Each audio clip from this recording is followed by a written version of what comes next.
The chair was already warm when I sat down. That meant someone else had been there first. I stayed standing for a second anyway, like I needed to apologize to it. The clinic was quiet in that way places get when everyone is pretending not to notice each other. A TV was on, some afternoon show with smiling people and closed captions that didn't match the timing of the voices. The sound was turned down low enough that nobody complained, but high enough that you couldn't escape it.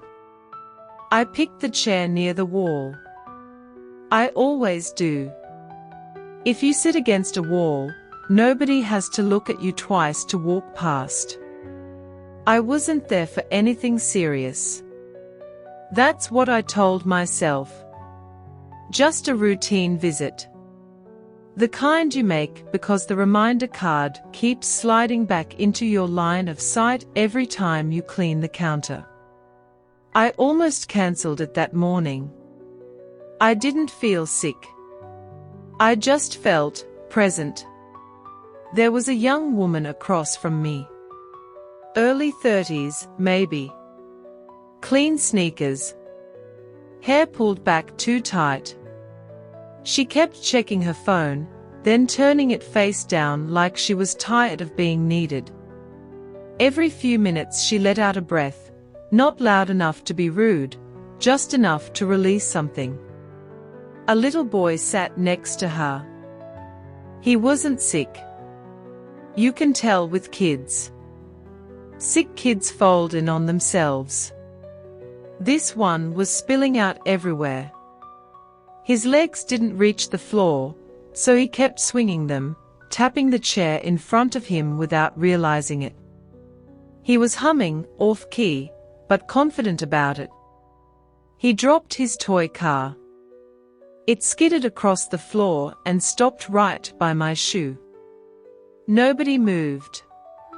I waited a second to see if the mother would notice. She didn't. She was staring at her phone again, her thumb frozen like she forgot why it was there. So I bent down. My knees didn't like that. They never do. There's always a moment where my body and I have to negotiate. I picked up the car carefully, like it might break if I rushed it. I held it out to him. He grabbed it without looking at me. Just took it and went back to his humming. The woman glanced up then. She smiled. Quick. Polite. The kind of smile you give when you don't want anything more from the interaction. Thank you, she said. I nodded. I didn't say anything back. Saying you're welcome sometimes feels like asking for more conversation than people planned on giving. The minutes dragged the way they always do in waiting rooms. Nobody knows what to do with their hands. A man across from me kept folding and unfolding the same piece of paper.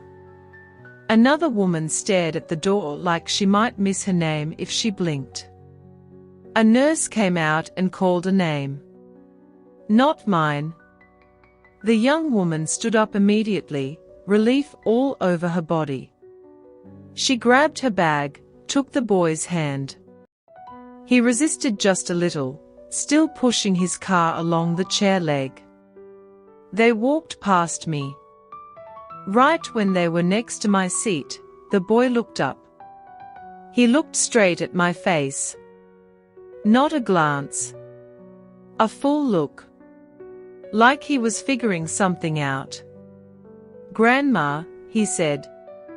The word hit me harder than I expected. It wasn't loud. It wasn't dramatic. It was soft and curious, like he was testing it. The woman laughed. Not cruel. Not sharp. Just automatic. Like the sound came out before she thought about it. No, she said. Not your grandma. She didn't look at me when she said it. She was already moving, already pulling him toward the door, already done with the moment. The boy looked back once, confused, then let himself be guided away. The door closed. The room stayed exactly the same. The TV kept talking. Someone coughed. A magazine page turned. No one reacted. No one even glanced in my direction. I sat there with my hands folded in my lap, staring at the place where the boy had been standing. I thought about how easily the word had come to him, and how easily it had been taken back. I do have a grandson. I don't say had. He's still alive. He's just far in the way that makes you disappear slowly, without an argument. A few states away. A different schedule. A different life. I see him in pictures sometimes. Holidays. Birthdays. Someone always forgets to send the photo until days later. He's taller every time. His smile looks less like something I recognize and more like something I have to study. I used to know what cartoons he liked. Then I knew what grade he was in. Now I mostly know the city he lives in. The nurse finally called my name. I stood up too fast. The chair made a small sound, like it was surprised I still existed. I smoothed my sweater even though it wasn't wrinkled. I always do that. Like tidying myself will make me easier to deal with. I walked past the spot where the boy had been sitting. The floor was clean. No toy. No mark. Nothing to prove he'd been there at all. As I followed the nurse down the hallway, she asked how I was doing. I opened my mouth. I almost said, fine. But something caught in my throat. Not a sob. Not even tears. Just pressure. Like too much air. I'm okay, I said instead. It felt safer. The hallway lights were too bright. The doors all looked the same. I tried not to think about how natural the word had sounded when he said it. How right it felt for half a second. I sat on the exam table when she told me to. I folded my hands again.